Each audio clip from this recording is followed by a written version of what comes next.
আসসালামু আলাইকুম প্রিয় দেশবাসী, আশা করি সবাই ভালো আছেন। হয় যারা এসএস বারান্দা রেলে কাজ করবে চাইতেছেন, হয়তো ভাবছেন কোন কোম্পানির মালটা ব্যবহার করব। আসলে এই ভিডিওখানে দেখলে কিন্তু আপনাদের অনেকটা ধারণা আসবে।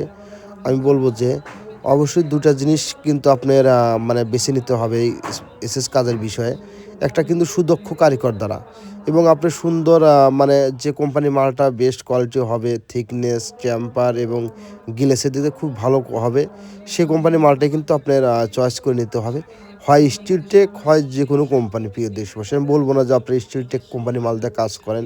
কিন্তু আমরা যে কাজের অভিজ্ঞতা দেখি, যে আমরা দেখি বাংলাদেশে যে ব্র্যান্ড স্টিল আছে সম্পূর্ণ কিন্তু স্টিলটেকের উপর কিন্তু কোনো মাল নাই। প্রিয় দেশবাসী, তা বাদে আপনাদের বাদবাকি আপনাদের ইচ্ছে, আপনারা অন্য কোম্পানির মালটাও ব্যবহার করতে পারেন।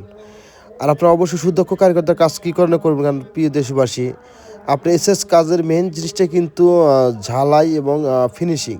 এই জিনিসটা যদি সুন্দরভাবে মিলতাল করে দিতে পারে, অবশ্যই কিন্তু আপনার কাজটা সারা জীবনের মনে হয়ে যাবে। প্রিয় দেশবাসী, হয়তো অনেকেই অল্প কিছু টাকার জন্য, হয়তো রেটে কমের জন্য নর্মাল মিস্ত্রি এবং নর্মাল ব্র্যান্ডটা ব্যবহার করে।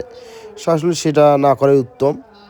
আর আমরা কিন্তু এখানে যে রেলিংয়ে মালটা ব্যবহার করছি, Bangladesh number one brand Steeltech কোম্পানির মালটা ব্যবহার করছি। থিকনেসে 1 মিলি।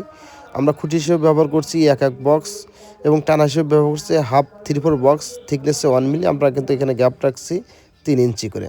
আমরা কিন্তু এই বেলকুনির হাইট আছে 4.5 ফিট এবং লেন্থ আছে 15 ফিট। ইন টোটাল কিন্তু 67 স্কোয়ার ফিট। প্রিয় দেশবাসী, আপনার আমরা স্কোয়ার ফিট হচ্ছে 400 টাকা পার স্কোয়ার ফিট।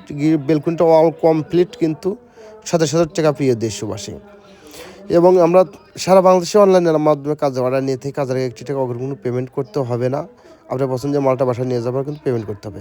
এবং এসএসদের যাবতীয় বিষয়ে কিন্তু অবশ্যই আমাদের সাথে কল করলে কিন্তু আপনাদের সঠিক পরামর্শ দেওয়ার পাশে থাকার চেষ্টা করবো। সবাই ভালো থাকবেন, সুস্থতা কামনা করি। খোদা হাফেজ।